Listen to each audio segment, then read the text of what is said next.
मैं दिनेश किवरा, आप सबका स्वागत है न्यूज़ टाइम में। नेपाल से न्यूज़ कोर्ट का जो फैसला आया है, सुप्रीम कोर्ट का फैसला, उसने पूरे नेपाल को चौंका कर रख दिया है।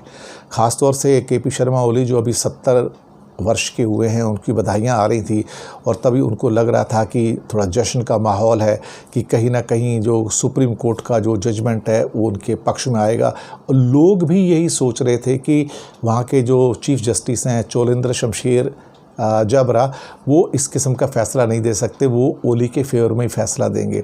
और साथ में दूसरे जो जस्टिस थे वो जस्टिस विशंबर प्रसाद श्रेष्ठ, अनिल कुमार सिन्हा, सपना मल और तेज बहादुर केसी, 4 और जस्टिस थे। ये 5 जजेस की बेंच थी, लेकिन इन्होंने जो जजमेंट दिया, उस जजमेंट ने देखा जाए तो पूरे नेपाल के अंदर भूकंप ला के खड़ा कर दिया है। इसके बावजूद भी कहीं ना कहीं ओली साहब जो है इस्तीफ़ा देने को तैयार नहीं है, बल्कि उन्होंने अपने जो सेक्रेटरी हैं सूर्य थापा, उसके हिसाब से एक बयान दिलवा दिया कि सर्वोच्च न्यायालय का फैसला कंट्रोवर्शियल है।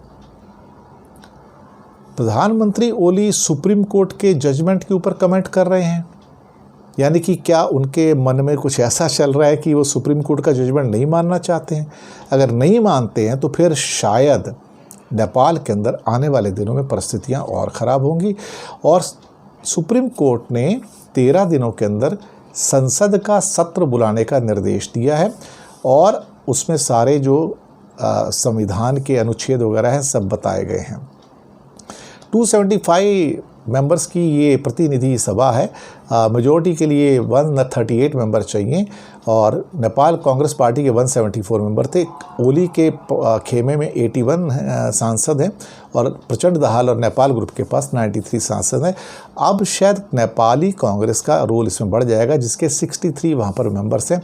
अब ऐसा लग रहा है कि शायद एक पॉसिबिलिटी हो सकती है कि प्रचंड दहल वहाँ पर नेपाल कांग्रेस के साथ मिलकर सरकार बनाएं और अविश्वास प्रस्ताव पास करके केपी शर्मा को उनके पद से हटा दें।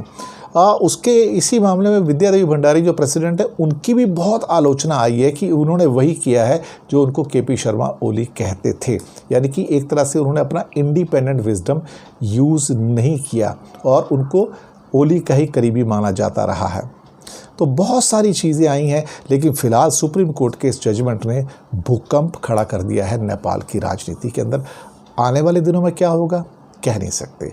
जैसे जैसे घटनाएं घटेंगी हम आपको सूचित करेंगे। धन्यवाद आपका।